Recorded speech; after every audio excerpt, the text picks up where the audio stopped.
What is going on, everybody? I don't even know how to start this one off. I guess that's what the therapy session is for. I mean, we're going to be sad or happy, angry or despondent together. And at the end of the day, at least we got each other. This was a terrible game. This is the therapy session for Illinois. We're going to get into it. We got Justin Scott on the show. Bunch of comments. I see people in the queue. I see Shoot to Thrill. I see John both in the queue. We're going to get to all of y'all on today's Locked On Badgers. You are Locked On Badgers, your daily podcast on the Wisconsin Badgers. Part of the Locked On Podcast Network, your team every day. What is going on, everybody? I'm Ryan Herrings, your host of Locked On Badgers. We do the therapy shows after every show, good or bad, sad or happy. Today's show is brought to you by Underdog. Underdog is the easiest way to spice up your fantasy football weekend. Join Underdog, use the promo code Locked On, and you get your first deposit doubled up to $100. And with that, we all know why we're here. We're going to bring Justin on the show. We're going to bring Scott on the show. We got a bunch of comments we're going to get to. We're definitely going to bang on all those. I see Shoot to Thrill. I see John in the queue. We're going to get to you guys. We're going to listen. This is all about the community. I've always said that. The therapy session is about the community. Justin, Scott, welcome to the show. Yeah. I feel like I should have a Badger schedule that I'm setting into a garbage can and setting on fire right now. Hey, what did we say though after not the New Mexico State, the Washington State game? I think we all kind of agreed there's not going to be any walkovers this year. Mm-hmm. Mm-hmm. And now we were starting to look at what games might we be able to win when you get torched by a team who for the last decade basically has been a doormat in that conference at home.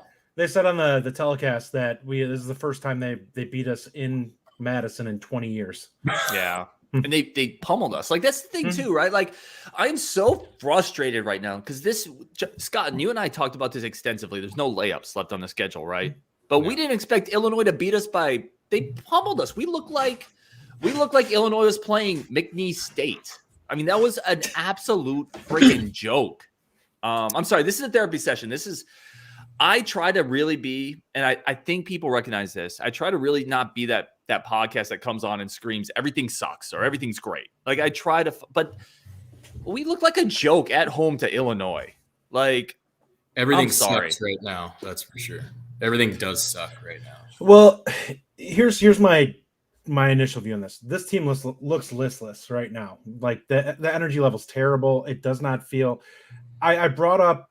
I sent Ryan a text during the game when we were watching. I'm like, this reminds me of Mac Brown. He sent me mini texts, by the way.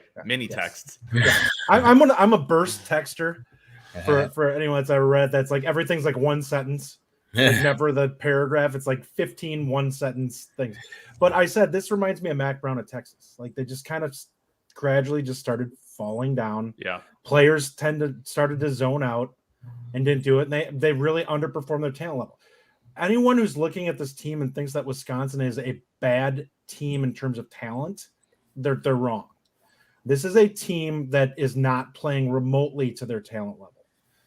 And we're seeing a defense. I think after the first couple of weeks, we took away from it that the defense was going to be a work in progress. And I think they still are. You have a lot of young guys who are starting to get there. And what's happening is everything else is crumbling around them. And there's being a ton of pressure put on them to kind of carry things. And this is what's happened in the past. And what we haven't liked about the Paul Chryst era is that everything is on the defense's lap. It's either they're dominant and carry the team or we stink like 2018. That's a good point. It really is either the defense is really good or this team is terrible. And you can't run a program like that, especially with a head coach that's an offensive, quote unquote, offensive guy. The offense, right? I see Scott. All right, let's do this. I definitely want to get. We have a bunch of comments, a bunch of people in the queue. I want to start with some of that, and then I want to get between the three of us kind of our thoughts on this. Shoot to Thrill. I'm going to get you on the show here in 1 sec. So yeah, let's get through some of the comments. Let's get through some of the people tuning into the show because again, this is all about the community. 100% of Locked On Badgers is about building up the Badger community. That's what we're all about. So Shoot to Thrill, man. You were in the Discord. I saw a bunch of your comments. How are you feeling right now, brother? I'm not feeling great. Not at all. No, I really have three things that I wanted to touch on really fast. I don't understand how you have a coach on the sideline who just looks so lifeless the entire game. Like, it's so painful to watch PJ Fleck and all these other coaches running up and down the sideline screaming. You had 3 or 4 awful DPI calls, and he just stands there like it was completely okay. Second off, I know we talked about it in the Discord, the Wisconsin way. We had 2 rushing yards at the end of the day. 2. I mean, that's given because Mertz had negative 22 rushing yards, but 2 rushing yards. How do you win a football game like that if you're the Wisconsin way? And then, like, the last thing I got to say is how many more losses like this? You got the Minnesota loss last year. You get embarrassed by Ohio State last week. And then you have this game. How many more games can you have like that before you say something's got to change? We can't have this in Wisconsin anymore. Yeah, I mean, those are all really good takes. Scott, let me ask you this, and going off of Shoot the Thrills comments here, which of those losses feels the worst to you? The Minnesota loss last year, the Ohio State loss, or this loss? Well, it's down between Minnesota and today. The Minnesota, I said it on our first pod together. I felt like the plug should have been pulled on Chryst after that game, because that's when you really just saw inexcusable, that no fire, this listlessness that Justin was talking about really presented itself in that game, the biggest game of the year, and you have nothing for the West. And that decision that he just bumbled on and just like lost track of time and space there for about 30, 45 seconds. It's hard for me to say, but today to me feels like, I feel like that Minnesota game was, for some fans like me, that was like where we got really fired up. But I feel like today was more like everybody's there now. Everybody's there. Everybody's ready. Even the most optimistic of fans that have been like, well, what if we turn into Nebraska?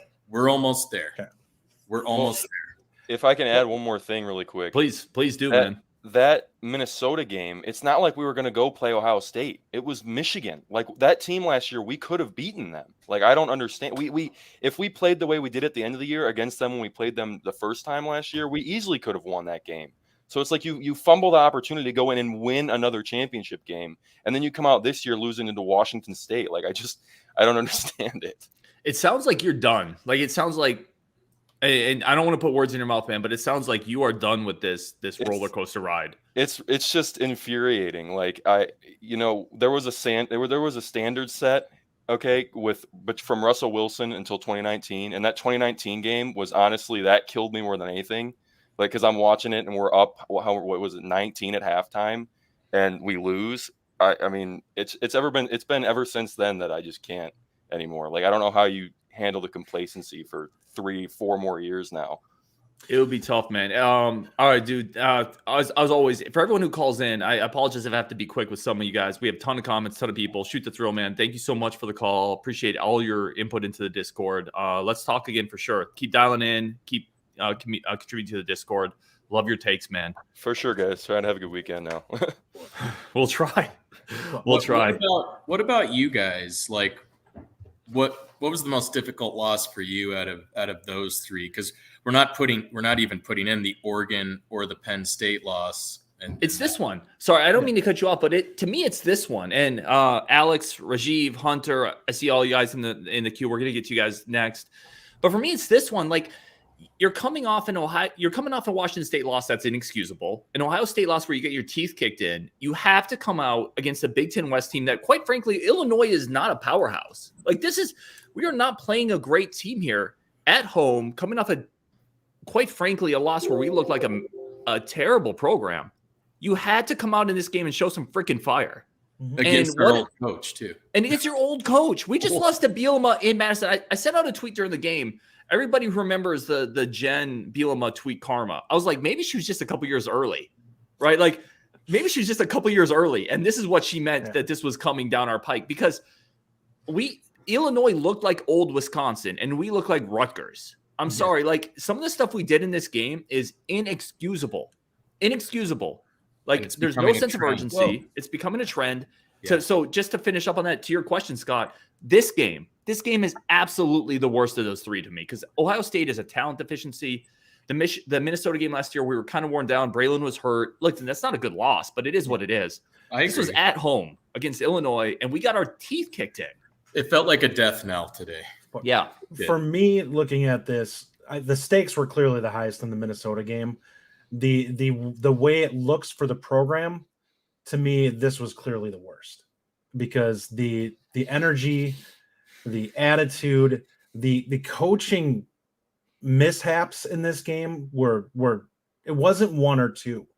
Like, there were like 5 or 6 times where it's like down and distance situations. Mm-hmm. Even that last pass play of the game, it's 4th and 1. I realize you're not gonna, run the football there because the clock and time. I was watching it and I told Ryan, I'm like, I don't want us to score here. Like this, I want this to resonate, and I don't want the game to seem artificially closer than what it is. I want the AD to have to take a look at this and be like, no, we lost by 3 touchdowns plus in this game to a team that we have owned for the last however long. And they didn't play like super great today. No, they didn't. They just kind of came out there and we agreed. I mean, they didn't have to do anything special. They just waited for us to kind of destroy ourselves. Mm-hmm. It was a terrible game. All right, coming up, we got Alex, Rajiv, Hunter, and an awesome old friend is in the queue. I can't wait to talk to him. All that's coming up next on Locked On Badgers. But first, I do have to get to today's show sponsor. Today's show is brought to you by Underdog Fantasy. Underdog Fantasy remains your number one source for all of your fantasy football, college football fantasy information. It's a great way to spice up your fantasy weekend. And it's a way to win cold, hard cash without having to wait an entire year. You can do it after one game. I talked last week. Some of my favorite things with Underdog Fantasy is you're able to bet individual props on players. Graham Mertz, Chimere Dike, Clay Cundiff. You're able to get not Clay Cundiff anymore, unfortunately, but you're able to get individual props on all of those players in an individual game and win cash immediately. So go to Underdog Fantasy. With Locked On, we have a great offer. We're going to double your whatever bonus you put in up to $100. So you put $100 in, you get $100 for free. Sign up with our promo code Locked On. That's one word. And Underdog, again, will double your deposit up to $100. Deposit $100, get $100 for free. Go to UnderdogFantasy.com. Find the Underdog Fantasy app in the App Store or the Google Play Store. That's Underdog Fantasy, promo code Locked On. Get in on the fantasy football pick'em action today. It's as easiest way to win cold hard cash on fantasy football. Again, I want to thank everyone so much for tuning into Locked On Badgers. We're here together to be sad together, to build this community. We will, through the Discord, have a giveaway after this game. We're going to do it a Fanatics gift card, buy some Badger swag. Look out in the next couple of weeks. We got a really cool giveaway coming up. We're going to keep doing that. And then we're just going to keep building the community. So that's coming up on Locked On Badgers. Really do appreciate everybody. We're going to get Justin and Scott on. Alex, you're next up in the queue. Although it says your device isn't connected. So, Alex, if you're listening to this, you may need to disconnect and connect back in. We're going to get to Rajiv. Rajiv, looks like you're muted, but, man, looks like you're off. How you doing, man? Where are you at right now? Man, this is rough for me. But first, I want to say I was a big fan of the Bucky cast and Locked On Badgers. Thank you so much. This is my first time calling in. Thank you for building the Badger community, and I listen to you guys all the time. I appreciate it. No, I really appreciate that. Yeah, I'm calling in today because I feel like I've reached my wit's end with this Badger team and Paul Chryst. This was the worst loss of the 3 that you guys have been talking about for me. And like Shoot to Thrill said, the complacency of Paul Chryst just drives me crazy. And I mean, where's the O-line right now? Why is there so much pressure on Graham Mertz? We have 2 yards rushing. That's absolutely ridiculous. And I think that, I don't know if you guys caught the Minnesota-Purdue score today at all, but Purdue played Minnesota and was unpredictable the entire game. We are as predictable as we always have been. And, I thought that with the new offensive coordinator, we would be a little more unpredictable. We would be a little bit more ingenuitive, but we're not. And it's so frustrating to watch this team and watch all of us continue to suffer like this. I want us to have a little more spice. We can do more. And look, the first drive of the game, look what happened. Graham Mertz goes down the field. A beautiful pass to Garendo in the corner. It was fantastic. And I thought, okay, we're ready. We're back from the Ohio State loss. We're gonna punch him in the teeth today. And then after that, as soon as he starts, of course, he has 2 turnovers. And then what does he do after that? Every pass is overthrown. Every pass is high. It's too far out of bounds. He loses confidence so fast. And I think it starts from the top down. I mean, Paul Chryst just can't do it anymore. I'm ready for a change. I just had to call in today to say that. I can't do this anymore. It's absolutely driving me crazy. I think that's a great call, man. Justin, I want to kick it to you here because this is something you and I have talked about, the complacency. Well, and by the way, thank you so much, dude, for dialing in, for calling in. I agree with everything you're saying. I want to kick it to Justin. We've talked about this a ton. Oh, yeah. Is there anything more shocking? Like, here's my exact way of looking at this. We're down 24 points. We don't start running hurry up until there's 5 minutes left in the game. Like, at that point, why? Just why? What are you doing you've had the entire fourth quarter where you should have had urgency that entire time, or the third quarter where we get the ball with 5 minutes left in the third quarter and we run the ball 3 straight times. Right after they go up. And I'm like, what are we doing here? Like, are you kidding me? Like, this is like a kid playing Madden that's 6 years old that just thinks the play looks cool at times, and it's like, come on, man. Like, nobody, like, I'm smarter than this with play calling when I'm playing video games, like, when I care. Other times I'll sit there and run in the goal line stand and run the ball.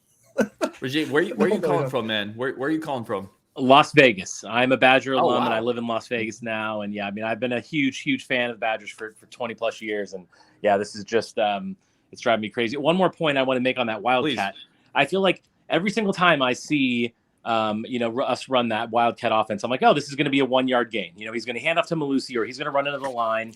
We can't keep doing this. We're doing the same things over and over. That should be honestly used for goal line. Yeah, it's about the only time it should be used. That shouldn't be. When you want to create some deal. Misdirection, and you want to cause some problems where they have no clue where it's going, then go ahead and run it, because the box is going to be stacked anyways. But when you're at the 40-yard line, what are you doing? So there's no threat to throw the ball more than 10 yards downfield. It's really quick. Last week, if y'all remember last week's show, and Rajiv, I'm going to let you go, but man, I really appreciate the call. Only because we got a bunch more people in the queue. Please keep calling in, man. Your points are incredibly articulate and really appreciated. Thanks a lot, guys. Appreciate it. Oh, we appreciate you, man. So I remember, if you guys remember last week during the recap show, I said, because Braylon Allen had the complete pass for 10 yards. And I was like, listen, that is the most complicated way possible to get 10 yards. It's overly cute. It's ridiculous. And of course, this week we go 3rd and short. We try to run Braylon Allen Wildcat to throw the ball. Like, it feels like we're creating change for the sake of change. Option. Not actually change for like real successful change. All right, let's get into Alex, who's in the queue. He's been waiting a while. Looks like you're back. Alex, my man. What's the up, sweater. fellas? It's been a while. I'm happy to finally be able to join. How are you? Good. I mean, frustrated, obviously, like everybody, right? I think just jumping on something Rajiv just said, I'm so thankful that Minnesota lost at least today. That would have been the. Hey, we got Kansas up. Watch Leipold. Yeah. Oh, it looks like you're breaking up a little bit, Alex. Oh no, we finally got Alex back on, and he broke up. Oh, there he is. There he is. Oh, there you go. There you go. Yeah. Okay, good. Sorry. I'll jump into it. I think for me, the thing I want to say is just you reap what you sow, right?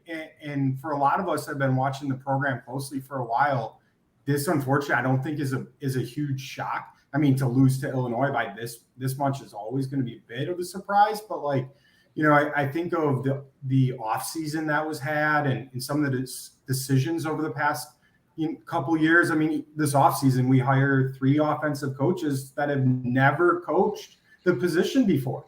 And it's just a little bit arrogant to say, well, they're going to figure it out on the job. It's like, this is not low tier football, right? This is high level Power 5 football. We should be able to get studs at a lot of these positions. Not to say they're not great guys or they can't figure it out, but that much change that doesn't have experience in a play caller who he might become great, right, at a point, but he's never called plays before. And I think what we're seeing is a lot of on the job learning at a level where you'd hope that that's not happening, and so similarly, there's numerous decisions. I know we've talked about recruiting a ton, right? But not a shock. You don't invest in the department for a long period of time. Well, now we're 57th in the country, stacking multiple bad classes in a row. And so we talk about leading indicators and where is this program going to go?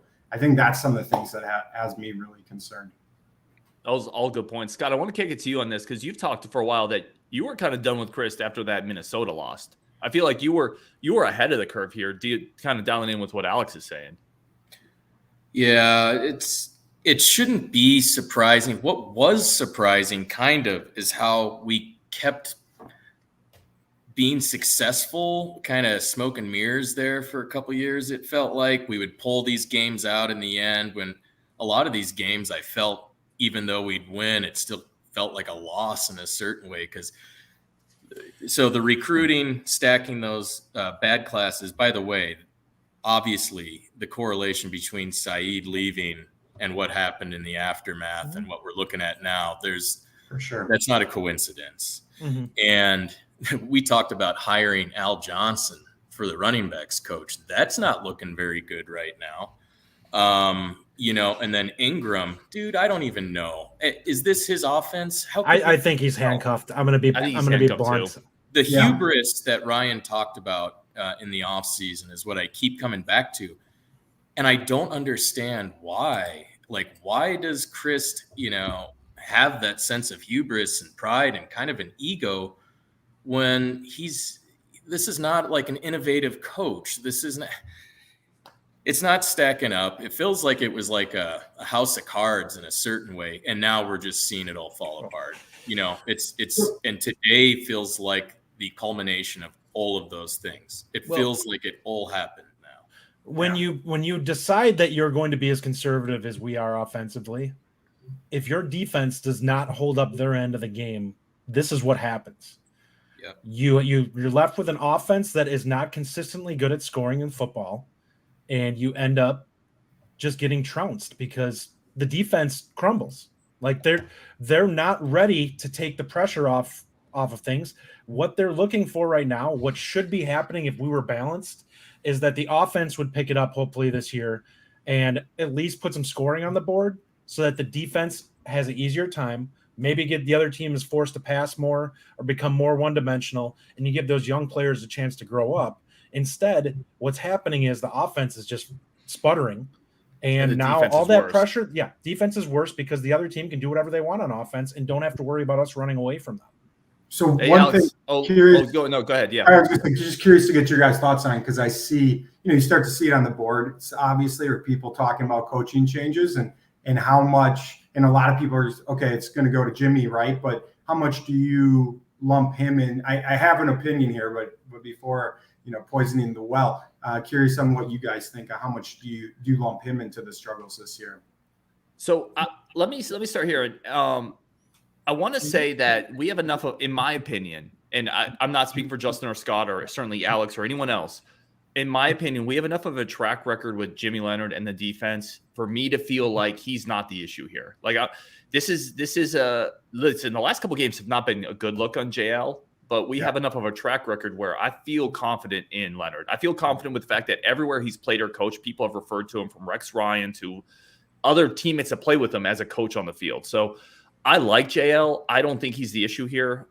I will acknowledge the last two games have not been great, but I think I would be confident with him taking the reins for a couple of years, but I don't want to speak for anybody else. I do want to do this really quick because we have a couple more people in the queue. Alex, I want to thank you for tuning in for sure. Love your comments. Really appreciate it. Where are you calling from? I'm calling from Chicago, but I agree with you on JL, by the way, fully. I'm totally on board. It's not, I don't blame him at all. I think he's been awesome. All right. So, Call in. I'll let you guys go. Thanks. For sure. Call in next week, man. Really appreciate it. All right, you guys. I think that's a really good question. And next coming up, we got Hunter, we got TT. Yo, Bucky Cast is in the chat. I can't wait to talk to old friend. I can't wait to talk to him. But I want your guys' take on what Alex said first. Is he going to be family safe? I don't know. It is a family show. No beer, no swearing. Thoughts on Jimmy Leonard, who certainly hasn't had the best 3-game stretch, but where are you guys at on Jimmy Leonard right now? I personally. I'm taking a look at this. Honestly, I think that he's fine. I think the defense is young. I think they're going through some growing pains right now. Defensive line is not playing the way we expected them to play. Benton was solid in this game, but he just wasn't great. Like, I mean, it wasn't like he was a difference maker. But the defensive line, yeah, we both were wrong. I actually was high on them too coming into this, and it is hurting the front seven because the linebackers, haven't been great, and I think they've been a little more indecisive than we like to see. They are really struggling with being able to get downhill when they do figure out what they're doing. I would be fine with him as a head coach. What my concern, my only concern with Leonard is that he won't get a coach in that is going to be like, I want him to maximize whoever he puts in on offense. I want somebody who's going to really bring something to that side of the football for us. And hopefully that's what he would be looking for. Yeah, I feel bad because there's been so much pressure on that defense and such high expectations because of how well they've performed over his entire tenure, really. And, this year we all knew we had, replaced a lot of 8 starters. Yeah. And that's, that's a lot of senior leadership. That's a lot of pro talent too. And so we needed the offense to step up. And I think this is just another indictment of Chryst in that when the offense is asked to step up, there's no answer there. They don't. And what I would like to see in a perfect world, to be honest with you, is Chryst talking to McIntosh right now and saying, all right, I'm going to ride off into the sunset. And as of now, Leonard is the interim coach for the rest of the season. We kind of are able to, gauge how that's going to go. Yeah. He lets Ingram just, okay, man, you're not handcuffed anymore. You call the plays the way that you want to. And then we go from there. And I think regardless, I don't see Ingram back here next year. And, Leonard goes out, he gets a couple years. He goes out and, gets whoever he wants to as an OC. I will say there should be a mandate. Like, we need to go in a different direction. We need to evolve. We need to adapt on offense. It can't be this 1970s style offense anymore. And I'm sure he's got tons of connections. Ryan and I talked about this in the offseason. He's got tons of young connections around the NFL and college football. I'm sure that he can bring in a young and up and coming guy, or you go to Toledo or whoever, and you get, a head coach and bring him here as our OC, wherever. That's what I would like to see. That being said, if we could score a guy like a Leopold and it would mean sacrificing Leonard, I would also do that. Yeah, you can see Justin smile at that reference because that's been his guy. I want to do this really quick before we get into next coaching candidates because, Justin, I know you could talk 20 minutes on Lance. He's honestly the only one that I would take over Joe. I would take Aranda potentially, but either way, I don't want to go quite there. I worry about the offense again with Aranda. Potentially similar to what we have. I do need to take a quick break because we have a couple more sponsors that we got to fit in. Coming back up next on Locked On Badgers, we're going to continue the therapy session. The old Bucky Cast is joining the show next. We're going to talk about him, see where he's at on the game. And then Hunter, Alex, I see both y'all in the queue as well. Plus a ton of comments, on Culture Barbarian, Zach, M. Chris, Coldstone, Badgerman, Michael Rawson. Get to all y'all as well, plus more on today's Locked On Badgers. But first, a word from our sponsors. All right, really appreciate everybody tuning in. We're going to keep going. Like, this is just, this therapy session's good. Like, we get together and we can be sad together. I'm 7 IPAs in right now, by the way. Let's get John in, who is also known as the old Bucky Cast. So for those of you who don't know, the Bucky Cast, I had a comment on Twitter the other day who said, you should talk volleyball, soccer more on your show, hockey. That's what the Bucky Cast is for. The Bucky Cast covers all Wisconsin sports. I listen to every single show. They are awesome. I listened to your show this week. I thought you'd be a little more critical, John, actually, given your Twitter comments. But where are you at, man?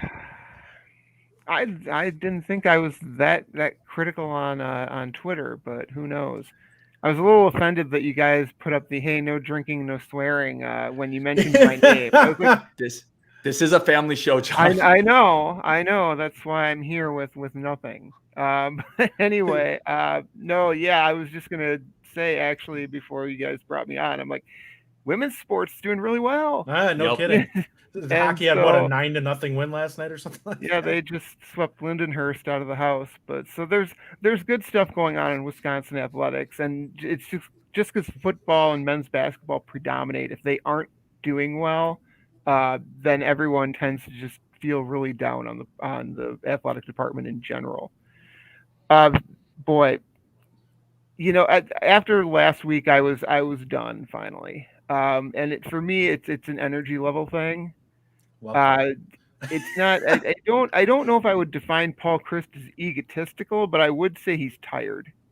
He has the appearance of someone who is worn out, and who's, I'm out of ideas and just going to keep going until they tell me to go, or my pride gets too wounded that I have to walk away.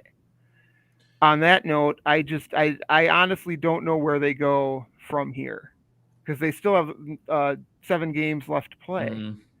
And the offensive line, we were celebrating Joe Rudolph's departure and the return of Bob Bostad to the line. And I would argue the offensive line is actually worse this year than it was last year. I think it's fair. I'd agree. I can't fathom how it could get worse. These are all 4- and 5-star kids, and they're just terrible. They can't, with a couple of exceptions, they can't pass block. They can't run block. And to see Braylon Allen just constantly having to run into a wall of butts, and no one's moving anybody, that's an indictment also on our strength and conditioning coach, Sean Snee, who I don't know what they do in the offseason, but whatever they're doing, man, they got to double or triple whatever it is, because our offensive line isn't moving anybody who's got a pulse. No, I think we averaged. I had the numbers up. Was it? Hold on, let me pull the numbers up really quick. Today we averaged 0.3 yards per carry. Yeah, that's with Mertz's losses, whatever. It doesn't matter. We averaged 0.3 yards per carry. Like, that is far and away not good enough.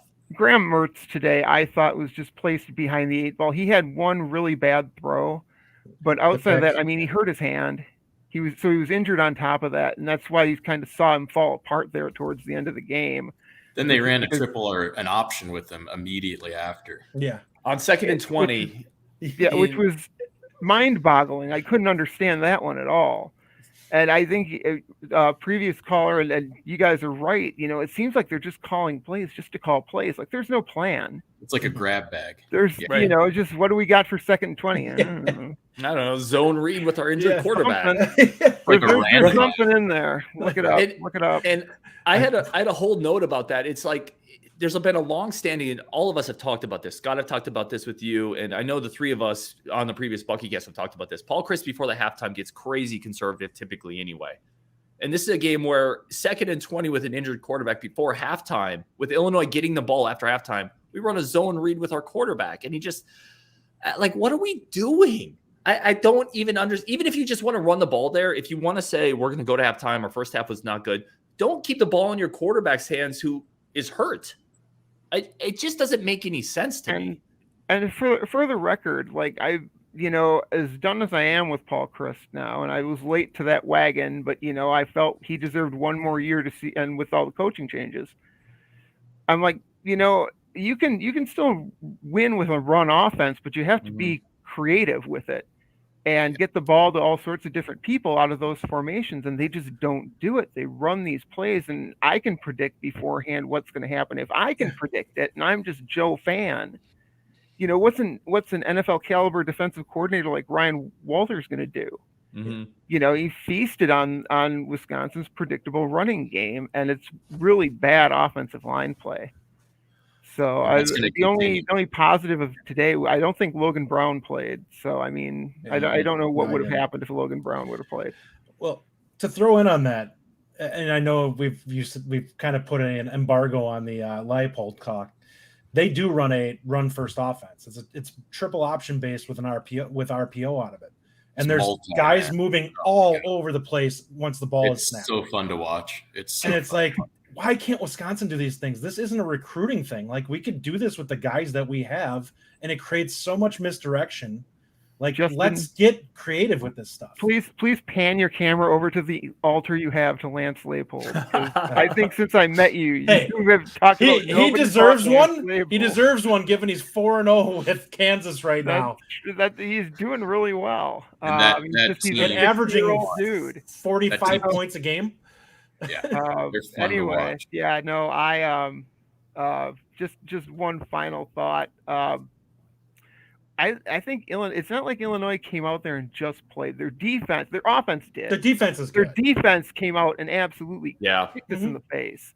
100%. And then they People remember we scored the first. sucker punch. Ryan and I talked about that coming into this game the other day, and I said they have a good run defense. We're not winning this game with the run. We can't just lean on them with it and expect to win this. And it was obvious today.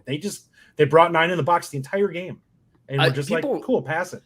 People remember we were up 7-0 in this game too, right? And then it was 10-7 for that matter. And 10-7. And then everything stopped. John, a bunch of people I got to get to still. I know. I definitely want to guys. though take an opportunity. Where can people find your show? Because I listen every week, and I think it's important.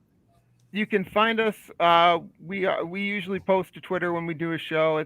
We are at the BuckyCast, and otherwise, if anyone wants to send us an email, thebuckycast43@gmail.com. We'd love to hear people's comments and tune in for all Badger sports. I love it, man. It's awesome having you tune in, dude. We'll talk later. Adios.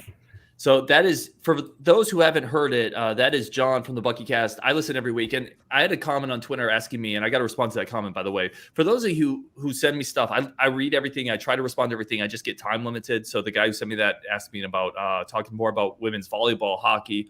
I would love to do those things. Quite frankly, I just don't know the sports very well. Yeah. And John and the BuckyCast cover all of that. So if you're looking for that, I would highly, highly, highly encourage for all sports Wisconsin, tune into the BuckyCast.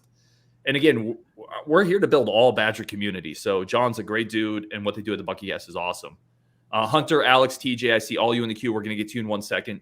Justin, go ahead. I want to pose this question to you two, because I think it's a valid one at this point. Is the book out on Wisconsin on how to beat them?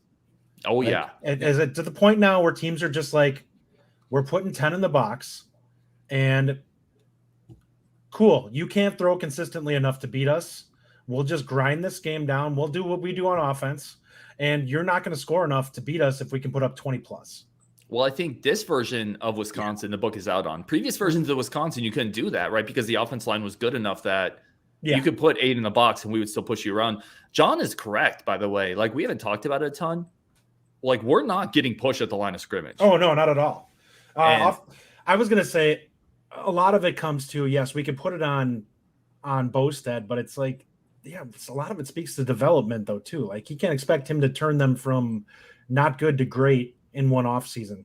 Like, it's just not how it works with offensive linemen. By the end of the year, maybe they'll be good, but right now we're not where we need to be at all on the offensive line. All right, Hunter, we're gonna get to you in 1 sec here. I want to kick to Scott. I just want to give a preempt to Hunter and TJ. I saw you just drop off, but come back in. Alex, it says your device isn't connected, so if you want to try to reconnect quick, we'll get you on. Hunter, you're next. Scott, I want to bring it to you quick. Anything good that you can take from this game? I was thinking about it. It feels so similar to last week when I talked about just like this chaos of the senses, this just overwhelming defeat. At least last week, we could say Ohio State was just really amazing. Good.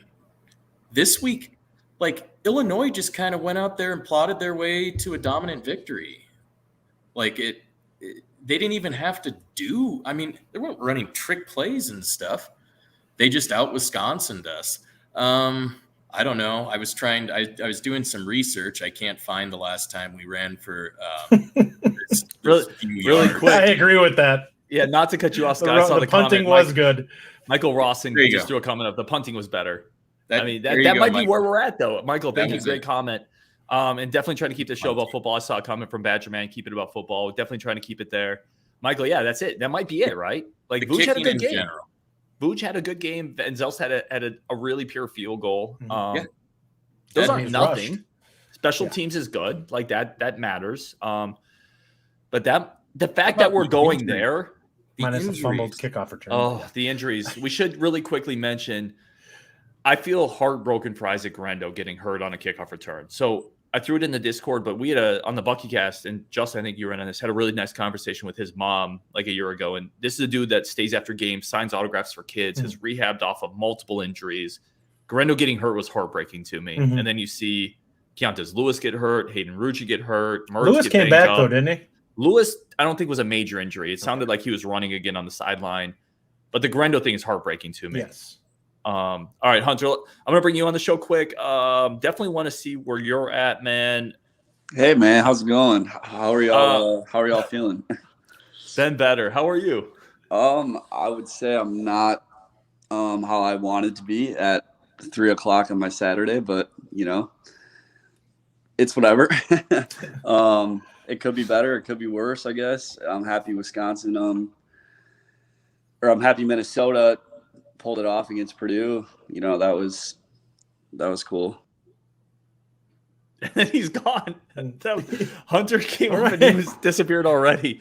Yeah, I mean, at least we can take joy out of Minnesota not looking great. Is Illinois the front runner for the West right now? What a bad division. It is. It's terrible. Not the front runner. Yeah. What a bad division. And by the way, what a bad division where Wisconsin doesn't even look like a front runner in it. How's that for where Wisconsin's at? TJ, let's bring you on. It's going to be a problem for us. TJ, you were on last week, man. Let's get you on here. Alex, you were on, and it looks like your device isn't connected. So, TJ, man, second-time caller. Really appreciate you tuning into the show. I assume you're not doing better than you were last week. I mean, I thought, Illinois, we could at least get a chance to sort of get back on track, start the race for the Big Ten West, but we just, I don't know what that was. I mean, I never seen our offensive line just get dominated that badly. Even with Ohio State, they might have been, a few holes. There was nothing there. Allen was getting hit 3 yards in the backfield. Mertz, I don't even know what we're doing with that. It's hard to evaluate the passing game when the run game isn't working, because we need both to work for us to have a really good passing game. And at first, other than the 2 turnovers, we were doing pretty good in the game. And then after those 2 turnovers, we just got dominated. Chase Brown, I really think he's like a top 3 running back. I really like him. He looks good. Got a great burst. Yeah, and we had a couple bad injuries, and I think this season is all but over. One more loss should really put the nail in the coffin. I just it's frustrating when you see Brett on his sideline so excited, happy for his team, and then Paul Chryst just looking like a square, just so. To be fair, he's been doing that his whole coaching career. Yeah. There's a sense of apathy though at this point that it's new. It's Oh yeah, I mean the question I posed to myself on this was, we all know that there's certain coaches that are just not capable of changing. Like, they do one thing really well in their coaching career, it catches fire for a while, and they're a good coach. And then after a while, the game adjusts to that, and they just can't get back. And that seems to be where we're kind of at with Chris. Like, the college football has become about very high octane, aggressive offenses that want to push the ball down the field and put pressure on a defense. And for a little bit there, before things really took off, we had it where it was like this time of possession thing was working for us because we were still good enough offensively that we could hold teams like that off the field and whatnot. And we could wait until the offense finally put some points on the board. And we were just a better scoring offense in general. We've gotten to the point now where we're really struggling. And this is going on 3 years now where we've really struggled to put points on the board consistently. And time possession just doesn't matter anymore in today's game. Like, it's a byproduct of you running good offense. Well, now the defense can't carry the team either. Yeah. TJ, I want to flip it back to you because I thought you made a good point. And I want to kick it over to Justin and Scott from your point. We started off like first play action. Mertz was slinging it. Like, we were up 7-0. That's kind of what you were alluding to.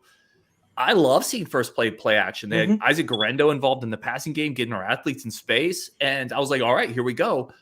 And then what the heck? Like, the wheels fell off, man. And I don't know why.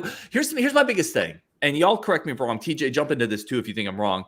I don't understand why at the beginning of the game, Mertz is 8 for 9, 9 for 11, and I know he had the tipped interception on third down, which I didn't think was a terrible play. Why are we so scared to let Mertz just throw the ball 4 or 5 times in a row when he's really in a rhythm and flinging it? I think Paul Chryst is just who he is. He's just I feel like he's uncomfortable with throwing it deep like most of the time. I think that he feels that, you know, the running the ball, time of possession, you know, not really being overly aggressive. He thinks that's winning football. You know, right now we're right there with Iowa for that offensive thing, you know. And we've seen teams like Nick Saban's early years, they weren't doing anything, but then he had to adjust to how the game was being played, and you saw how they took off. And Paul Chryst just won't adjust to how the game is being played now. Like, we don't even really it's not just the running part that's frustrating, it's the part that we just let them know we're running. It's not, we don't even really try to disguise it. And we're not that good up front to run it in 8, 9 boxes. And it's just our defense, you know, I'm not going to say it's bad, but it's just not anywhere close to. It's not dominant. It's not what it's been, for sure. TJ, man, where are you calling from? Louisiana. Oh, nice. Badger fan in Louisiana. How'd that happen? I really just because I'm young, I liked red, and they were the first team that I saw that was in red. We'll take it. And I just liked them from ever since. Nice. I love it, man. Well, dude, second week in a row. Thank you so much. Please call in next week. Promise? Yeah, promise. I love it, dude. All right, let's keep the mo going on. I want to kick it over to you guys. That was one of my big frustrations with the game. I want to see where you're at. Hunter, I see you jumped in the queue. We're going to get to you next. Scott, Justin, I want to talk to you guys on this one. Why is it so hard for Paul Chryst? Is it just an ego thing? When Mertz started off really well, 8 for 9, 9 for 11, I think I said, and he was hitting 15, 20-yard passes. Why can't we just throw it 2 or 3 times? Why can't we just throw it till they stop it? You want my perspective on this? Yes. Because honestly, I think what it is he just does not like to throw the football. Like he will do it. He's a former quarterback. Begrudgingly. I know, but he'll do it begrudgingly to try and to push the offense to balance it a little bit. But he wants to run the football. Like it's always there. Like his mind is constantly going like, I'm going to run these 2 pass plays because I want to get back to this run. So his play calling is more of I want this, so I'm going to do this with the passing game. Then these 4 passes will work like magic to go together to set things up. I just don't think that he works that way when it comes to play calling. Yeah, it just goes back to his conservative tendencies. It's obviously a lot less risky to run the ball than it is to throw the ball. And I think, I don't know, all these discussions and then on Discord today, and I wanted to be wrong before the season. And I psyched myself up so much. I tried to talk myself into, a different reality, my own little made up happy world where we rolled out and played OSU in the Big Ten title game.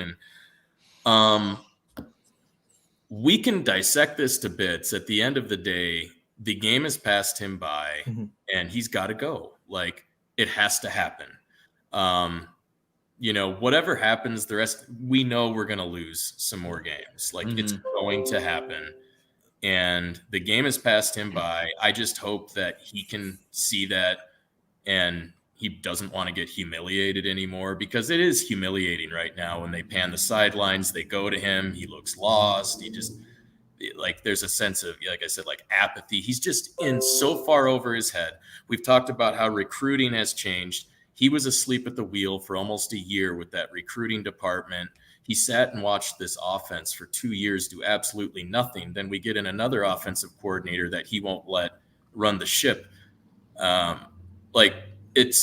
It's time to make a change. And I just hope that, he can make it himself, and that we don't have to have an acrimonious, type separation here. That would be nice.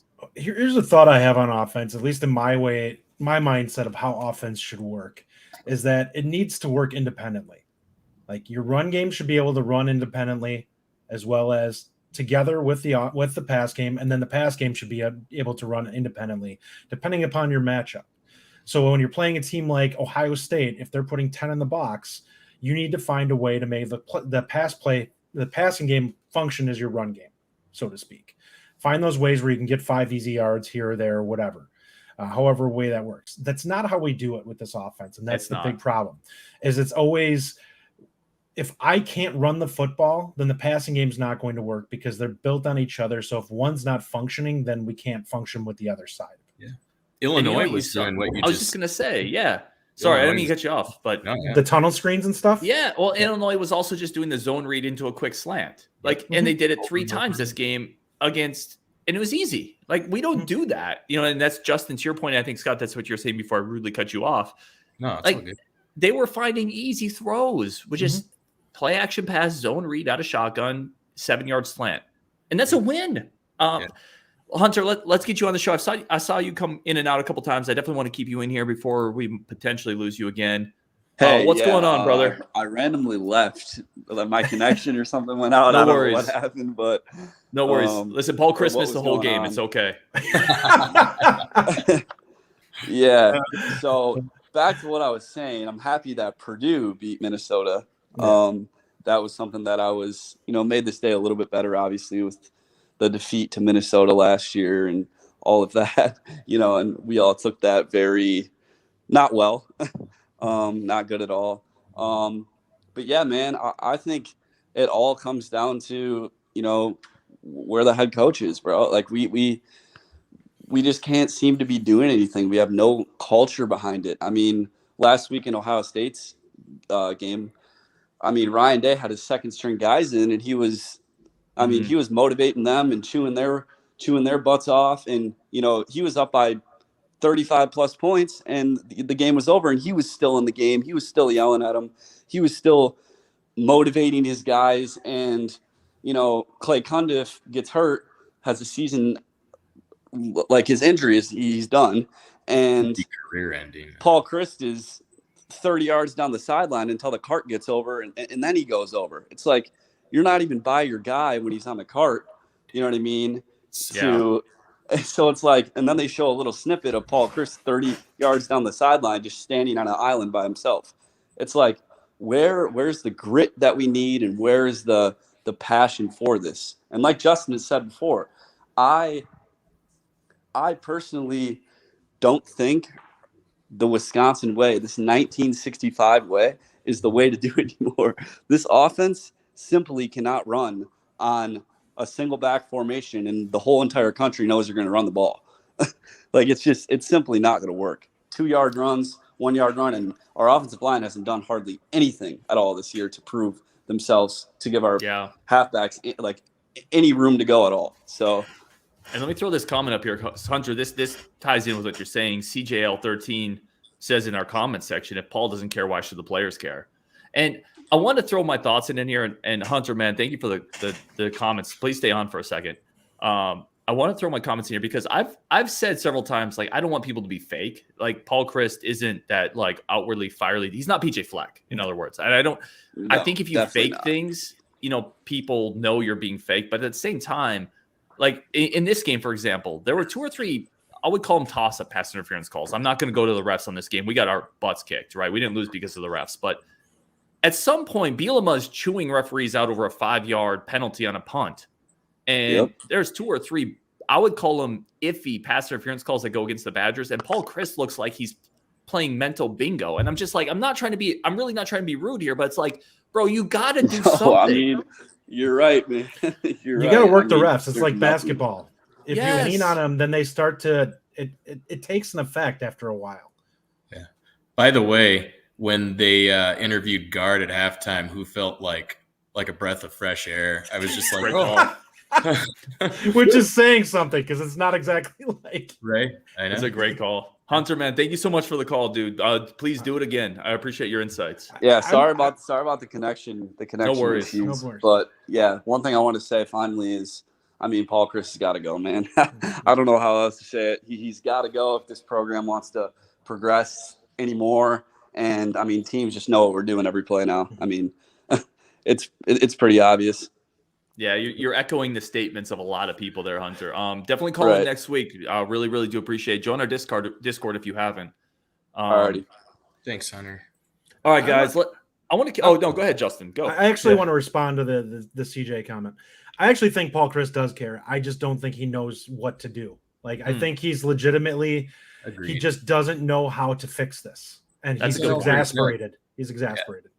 Yeah, it's a good point. I think here's the thing with Paul Chryst, and by the way, I could do a whole show on all the things I've been wrong on. I always try to keep it real with people. I get a lot of stuff wrong. By the way, I also get some stuff right. Like I've been saying for like 5 weeks, get Guerrero the ball more. They split him out wide, and he gets a touchdown pass. But I was wrong on the defensive line. And before the season, I did a Big Ten coach ranking. I had Paul Chryst third because of his track record, because of the way he builds culture, because I think he makes good hires. Like I'm not a guy who hates Paul Chryst. And so to Justin's point, I agree. I think Paul Chryst cares about Wisconsin a lot, but I think that's a great point. Is I don't think he knows how to fix it. He's in over his head. I mean, it's just where we're at now. This isn't the game that he grew up coaching and playing. It's just different than what he's used to. And I think that there's so many things that are outside of his comfort zone that are required for high level college football at this point that he's just really uncomfortable with, trying to transition to something that he doesn't know. That's why we see we've seen us run the RPO when Cohn was the quarterback. And it's like it worked, but we never bought into it. Like we ran it a couple times just as like a wrinkle to throw out there. It's like, well, yeah, but that wrinkle doesn't matter if you don't believe in it. Like if you just throw it out there as eye candy, there are teams like, well, they don't do this. It's not a staple of their offense. Who cares? Yeah. There are so many, by the way, if I don't get to every comment, I apologize. There's 30 iterations of Paul Chryst is the worst ever.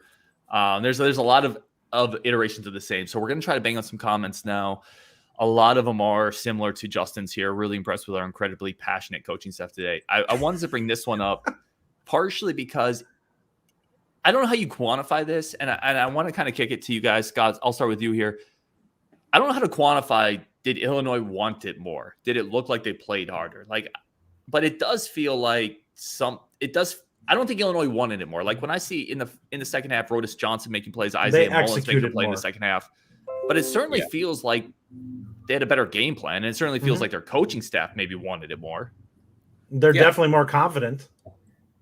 And again, as I just said, like dissecting all of this, all roads lead back to Paul Chryst at this point. And it's impossible to get away from it. They just all do. And I would agree. At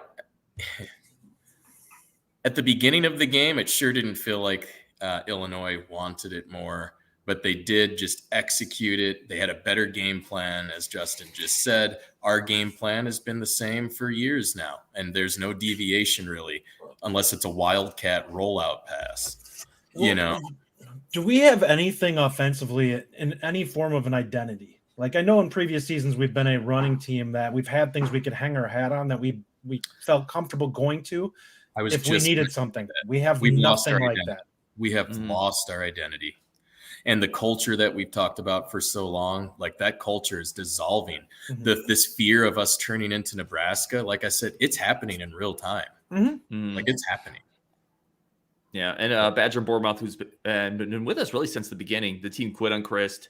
He quit on the team, must be fired tonight or tomorrow. So I wanted to bring this comment up because of the fired tonight or tomorrow thing. Like, obviously, he's not getting fired tonight or tomorrow. Like, that's not Wisconsin's way. But I do want to just ask the question, and I apologize to everyone we have so many comments. We're not going to be able to get to them all, but I promise you that's not a failure of the quality of comments. It's a failure of my time management. I do want to ask you guys, if this thing really goes off the rails, which I would qualify losing by 24 at home to Illinois, going off the rails. If it continues to go off the rails, like Paul Chryst get fired at the end of the year, ? Like, are we there if this thing really goes off the rails like this happens this weekend? I Yes. think if this team plays poorly and they lose games like this to say Iowa, Purdue, and Minnesota, yeah, I think that it definitely could happen. If we start getting blown out every week, what are you building on, or what's there for you to say as a AD? Why am I keeping you around for next year? There's no form of growth coming out of this that makes me think that this is going to get better next year. Is that you talking as a fan, or is that you actually think the University of Wisconsin, Chris I McIntosh think do that. Well, here's the attitude that I have towards this, and I caution. I hope to God our AD has this view, because my view on this is Wisconsin is not a school that can weather having multiple losing seasons in a row and expect us to make a very easy good hire in the coaching ranks. Like, you can't afford to get beat up. There's just not enough that Wisconsin offers to a coach to say, other than a Power 5 gig, that a rebuilding thing is going to be in your best interest and easy. There's not the flashy stuff there that you can expect to go to the portal and start pulling in a bunch of kids to help you rebuild it quickly. You're going to have to do it the hard way, because if Wisconsin goes down and we lose talent, this will end up being a extensive time to rebuild. Yeah. Well, and I agree. And I was going to say, I think one of the big factors here too is a lot of coaches are able to keep their job if they've got good recruiting classes come in. If they have a season where they underperform, but it's like, hey, we've got this really good class coming in. It's all, listen, as a fan and me being as objective as I can possibly be, knowing that I'm not, because I'm a crazy fan, I think he's done. I think it's almost impossible for him to escape this season with his job. I really do. Wow. I think it's almost impossible. I actually disagree with you guys, and it's not the fan of me that disagrees with you. I think, Chris, at this point, I've long kind of towed the line in between fire him and things need to be changed. I'm there now with you guys as a fan. I think things need to be changed. I think he's done. I think from an administrative standpoint, from the AD standpoint, I don't think they're moving on this year. I think he can basically do anything outside of committing felonies, and his job is safe, because he's won 70% of his games, and this is Wisconsin. And quite frankly, we've seen the hockey team, right? How bad has the hockey team been for years, and Wisconsin hasn't made a move? To be fair, there's a difference there, because one of these is a major revenue generating. This is the flagship. Right. They can't afford for the football program to take a complete dump and revenue to dry up there. Look at those. Look at the fans today. We saw pictures of it in Discord. Oh, they were booing. When was the last time you can remember? That's true. The offense being booed on the field during a Badger game. How funny is it, by the way, that everyone wondered if Bielema would get booed, and really it's just the Badgers' offense and Paul Chryst getting booed. People are like in the stands, like, Bielema, come back. We love you. You know, it was just a complete disaster of a game, but I'm telling you, Wisconsin they move so slow on everything. They do. They're very, very reactive. But I think this is different. It feels different. It feels different. It's going to happen unless we win the rest of our games or something, and which is not going to happen. Which is not happening. I'm telling you. This team's a disaster. Yeah, the vibe is terrible. Okay. We're on a huge regression right now. We're bottoming out in real time. You see it. It's not, he's going to be done. He either walks away or I think he gets fired, or next year they're going to be looking at like 25,000 empty seats going into those games. Like, yeah, no, it's true. Zach, Chris should have been gone after Washington State. Appreciate the comment. You did call it. Yeah, no, you definitely did call it. There's so many comments. I just can't get to them all. Uncultured Barbarian, who again is the best name in all of our chats and Discords. I won a Griscon 4 or 5 seasons ago. Derek Wade, who made a couple comments. Illinois was just too good today. Fire Chryst. Illinois was good today. Like there was a couple comments like this where people said, Bielema's created kind of a Wisconsin light version in Illinois. I think Illinois is good. Like, they're not a dumpster fire. No, they're 7-5 probably type of team, 8-4 maybe. But I look at it, and my way of looking at it is the way I view is good as a team that you look out there that's somewhat dominating the game. They didn't dominate the game. We were just they were solid. Illinois is really solid today. They did what they needed to do to win the game. And I'm not taking anything away from them, because we didn't lose this game. They won the game. Right. We were terrible. But, all you have to do is be Illinois solid. did what they were supposed to do. They went out there, they executed what they needed to do, and they beat us convincingly. Yeah. There's going to be a few more teams that are just solid against us, and there'll probably be one or two teams that have great games that play really well against us. And we've proven we can't get out of our own way. We need to play well or we will not win. Do we win 7 games this year?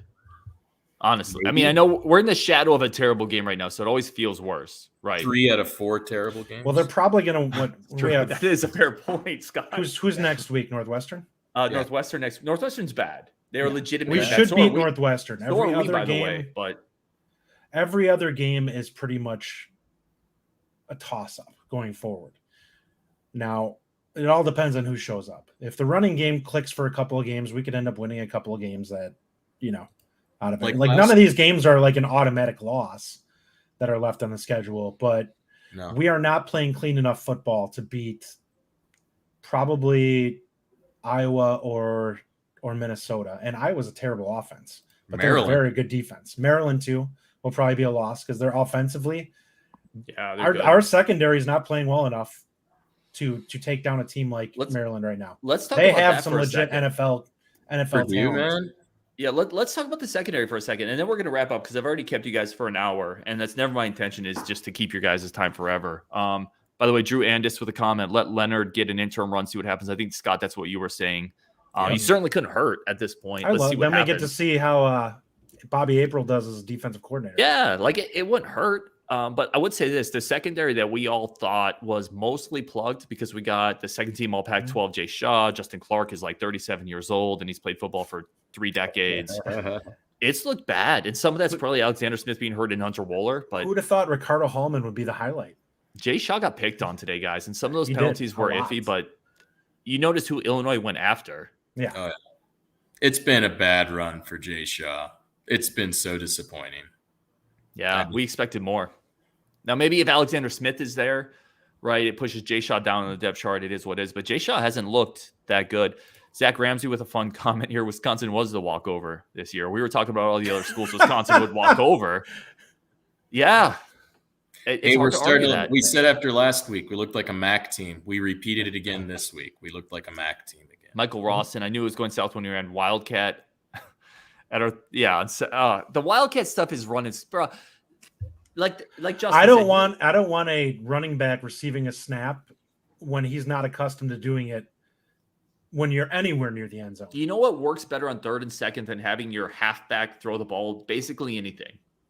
Yeah. I'm just being honest. Basically anything. Quarterback sneak with Graham Mertz. Fullback where's Jackson Aker? A fullback dive, please? Like super physical track star in high school. You can't do that instead of having Braylon Allen roll out and try to hit a 13-yard crosser. Yeah. We're just getting too complicated for our own. Oh, man, I'm losing my mind here. I know this is a therapy session. I try not to get too crazy. Deborah, who's been with the show for a long time, agrees with Justin. There's an issue with the defense. I do not think there's an issue with defense. There's good players on both sides of the ball. It's a coaching thing. It's a preparation thing. It's a scheme thing. Like, there's talent on this team. The chess pieces aren't in the right spot, everybody. Oh, man, so many comments. I can't get to them all. I want to finish up here because, again, I've kept you guys for a long time. The show's getting really, really late. Derek Wade with a comment I think we should end on. Can we get Bielema back? That's where we're at. Gentlemen, this is where we're at this point in the season. Final thoughts from either of you two fine gentlemen. It's already, like I said, it's now we're 10. Incredibly appreciative of everybody who stuck with us for therapy session. I think we all kind of feel better coming out of this because at least we have our tribe that we can lean into. Yeah. But final thoughts, guys. 2 and 3, right? 2 and 3. I somehow maybe mentally blocked out the Ohio State game, but 2 and 3. Final thoughts. Like, there's still a long season left. That's the sad part here. I told you when we were coming into this week that this was a crossroads game. Yep. It looks like we made our choice. Yeah. Or that choice was made for us. Yeah. Chryst is gone at the end of the year, I'm telling you, barring an absolute miracle. I refuse to believe, and I agree with everything about admin. I agree with what you said. But what I've seen in the stands, hearing them boo, looking at Wisconsin run for 2 yards, something is different this time. Everybody can feel it. Everybody can feel it. and to go out and just get pummeled. Chris looks like he can feel it. Yeah. He looks like a guy that's just like, I'm done. Yeah. Right now. Yeah. I made the comment. He looks like a guy, and maybe I'm looking at it the wrong way, but I made a comment. He looks like a guy who knows how much leash he has. Like, I feel like he doesn't feel any pressure. I feel like he's coaching like he knows he won't get fired, but maybe the flip side is Drew, and he knows maybe the flip side's Drew there. I don't know. You can't survive a season going out and losing to teams that you haven't lost to in 20 years at home and getting pummeled by them. That's the bigger issue. We try to make excuses for the Washington State game. So you start with this, try and make an excuses. Okay, maybe they're a little bit better. And then you just get to points where it's like, no, we suck. We suck. And that's where we're at now. And I wouldn't be surprised if we lost to Purdue, if we lost to Maryland, Iowa. That's going to be the ugliest game of all time. It's going to be so bad. 3-2 is the final score. Somebody's going to get a safety and there'll be a field goal. Listen, this can't happen next week, but it would not shock me at all if we did lose to Northwestern on the road. We've lost better teams there. Yeah, for sure. They played well in the first game of the year. Let me end on this thought. I know I keep saying we're going to end. I just have a hard time leaving all these great comments off to the side, but I am going to end on this. I promise y'all. And Deborah, thank you. Deborah Brown, by the way, has been on the show and been a long-time commenter, so super appreciative of her thoughts. Justin is exactly right. This team cannot come easily back from a losing season. I think, again, she's super insightful. I want to end on this thought, and we posed this in the Discord. Is it better to lose these games if you think change is needed, even if it means suffering through some? And we just lost to Bielema at home.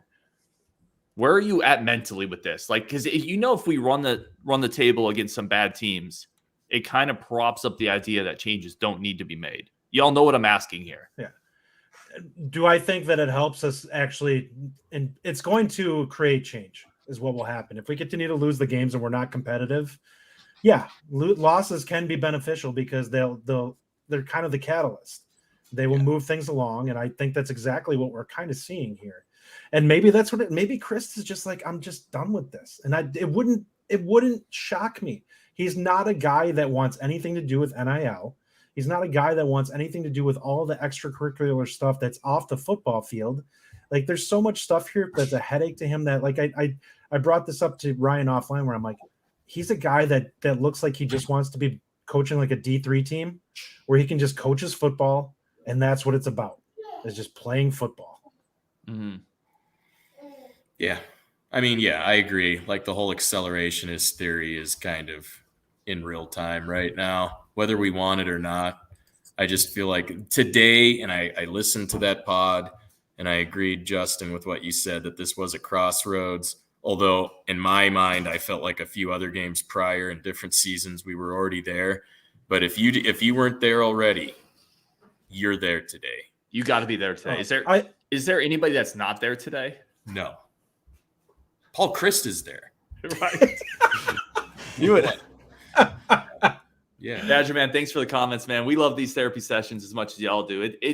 Listen, we need to vent as much as anybody. Mm-hmm. So I want to end it there. Scott, Justin, as always. And for the 100 or so comments I didn't get to, don't take that as those comments weren't worthy of being put up on the big board. Again, that's a time management issue on my end. One of many faults I have. So appreciate every single person tuning into these things. Love y'all so much. Build this community. Join the Discord. We're going to do giveaways every week. Justin, Scott, as always, you guys are awesome. On Wisconsin? Question mark. Yeah. We're going to keep bringing content to all of y'all for sure. We got a bunch more interviews coming up. Kudos on using the Brett Bielema sign off. I use it a lot. I always get awkward with how to end shows, so I tend to go to that one because, again, I'm not a pro. Y'all know that. No, it just seemed well placed given that he kicked on Wisconsin, right? The Bielema thing. Guys, thank you so much. On Wisconsin. We'll talk again tomorrow, I'm sure. We're going to keep chopping it up. Listen, no matter what happens, the content's going to keep coming. Basketball's coming up. We got a bunch of preview stuff coming for that. And we're going to keep following football as well. So I think everyone on the show is probably correct. Changes are afoot. So we're going to keep on charge of that as well. Appreciate everybody on Wisconsin for the third time.